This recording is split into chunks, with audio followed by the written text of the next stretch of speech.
किसी विषय को प्रेम पूर्वक देखो, दूसरे विषय पर मत जाओ।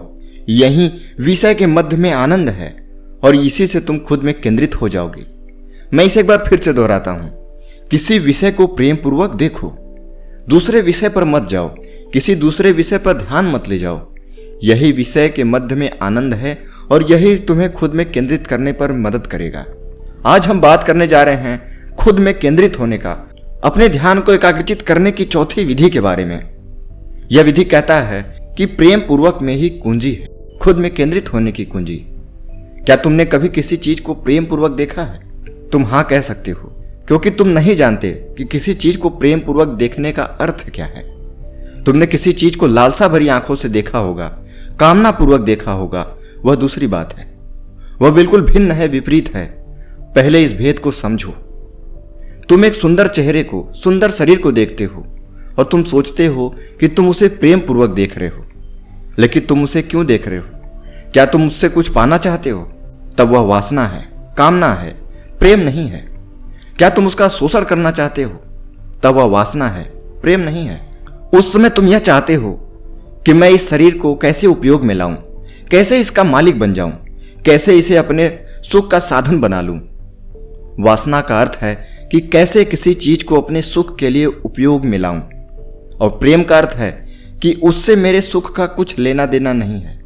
अगर तुम किसी सुंदर व्यक्ति को देखते हो और उसके प्रति प्रेम अनुभव करते हो, तो तुम्हारी चेतना में तुरंत भाव उठेगा कि कैसे इस व्यक्ति को, इस पुरुष या स्त्री को खुश करूं।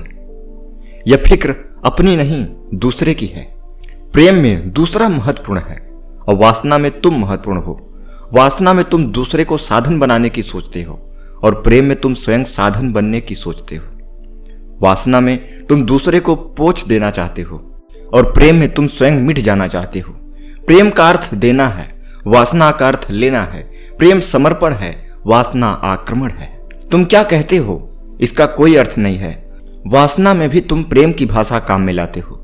तुम्हारी भाषा का बहुत मतलब नहीं है, लेकिन धोखे में मत पड़ो।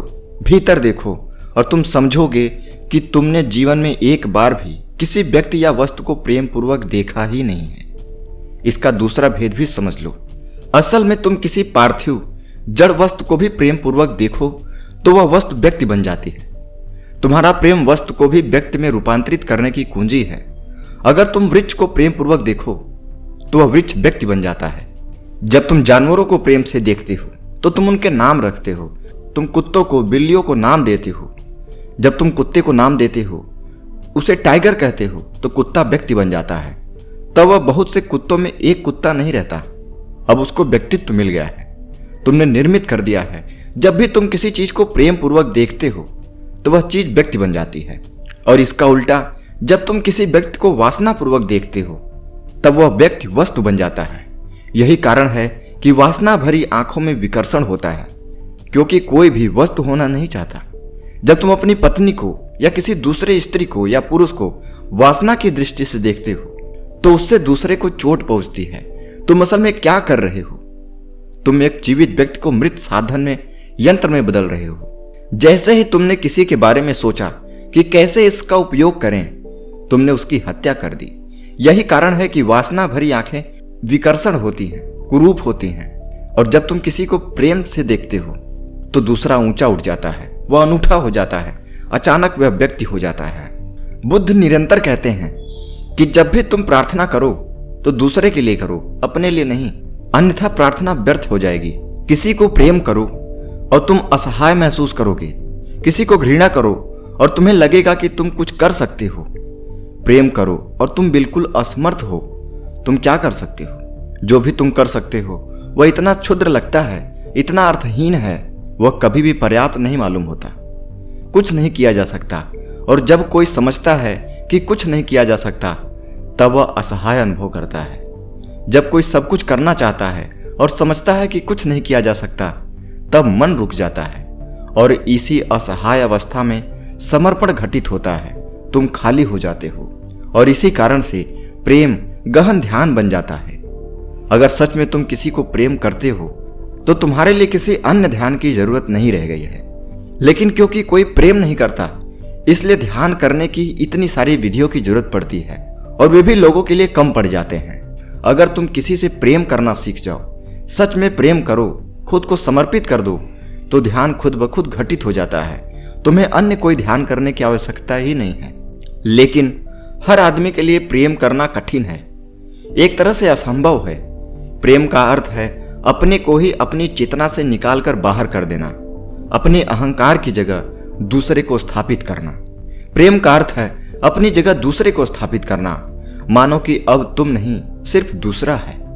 अगर तुम वासना से जीते हो तो जिससे तुम वासना की कामना रखते हो वह नरक है, क्योंकि तुम उस व्यक्ति की हत्या करने में लगे हो, तुम उसे वस्तु में बदलने में लगे हो। तब वह व्यक्ति भी प्रतिक्रिया में तुम्हें सिर्फ वस्तु बनाना चाहेगा और उससे ही नरक पैदा होता है। तो सब पति पत्नी एक दूसरे के लिए नरक पैदा कर रहे हैं, क्योंकि हर एक दूसरे का मालिक बनने में लगा है। मालकियत सिर्फ चीजों की हो सकती है, व्यक्तियों की नहीं। तुम किसी वस्तु को तो अधिकार में कर सकते हो, लेकिन किसी व्यक्ति को अधिकार में नहीं कर सकते। लेकिन तुम व्यक्ति पर अधिकार करने की कोशिश करते हो, हमेशा लगातार कोशिश करते हो। अगर तुम अभी अपने कमरे में अकेले बैठो और तुम्हें अचानक पता चलता है कि कोई चाबी के छेद से भीतर झांक रहा है, तो गौर से देखो कि क्या होता है। तुम्हें अपने अंदर कोई बदलाव महसूस हुई? तुम क्यों इस झांकने वाले पर नाराज होते हो?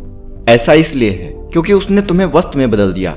वह झांक रहा है और झांक कर उसने तुम्हें वस्तु बना दिया, ऑब्जेक्ट बना दिया, और उसने ही तुम्हें बेचैन कर दिया है। यही बात हर आदमी के साथ होती है। अगर तुम उस चाबी के छेद के पास आकर बाहर देखने लगे तो दूसरा व्यक्ति घबरा जाएगा। एक क्षण पहले वह दृष्टा था और तुम दृश्य थे। अब अचानक वह पकड़ा गया, तुम्हें देखते हुए पकड़ा गया, और अब वह वस्तु बन गया है। जब कोई तुम्हें देख रहा है तो तुम्हें लगता है कि मेरी स्वतंत्रता बाधित हुई, नष्ट हुई। यही कारण है कि प्रेम पात्र को छोड़कर तुम किसी को घूर नहीं सकते, तुम और किसी को घूर नहीं सकते, टकटकी लगाकर देख नहीं सकते। अगर तुम प्रेम में नहीं हो तो वह घूरना कुरूप होगा, हिंसक होगा। हाँ, अगर तुम प्रेम में हो तो वह घूरना सुंदर होगा, क्योंकि तब तुम घूर कर किसी को वस्तु में नहीं बदल रहे। तब तुम दूसरों की आंखों में सीधे झांक सकते हो, तुम उसके दिल तक पहुंच सकते हो, उसके मन तक पहुंचते हो।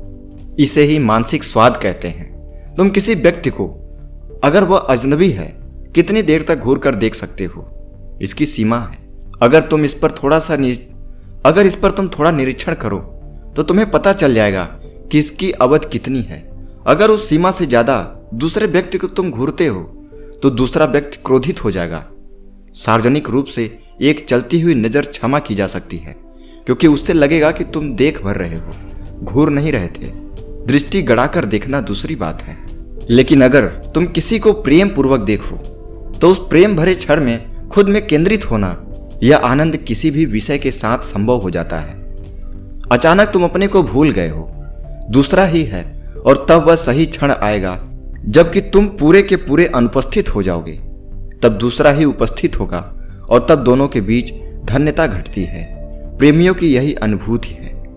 यह आनंद एक अज्ञात और अचेतन ध्यान के कारण घटता है। यहाँ दो प्रेमी हैं, यहाँ धीरे धीरे दोनों अनुपस्थित हो जाते हैं और वहां एक शुद्ध अस्तित्व बचता है, जिसमें कोई अहंकार नहीं है, कोई द्वंद्व नहीं है। वहां मात्र संवाद है, सहचर्य है, सहभागिता है। यह भी एक तरीके का ध्यान ही है। तुम जब भी उस वस्तु को प्रेम पूर्वक देखोगे, तुम अचानक ही अपने अंदर केंद्रित हो जाओगे।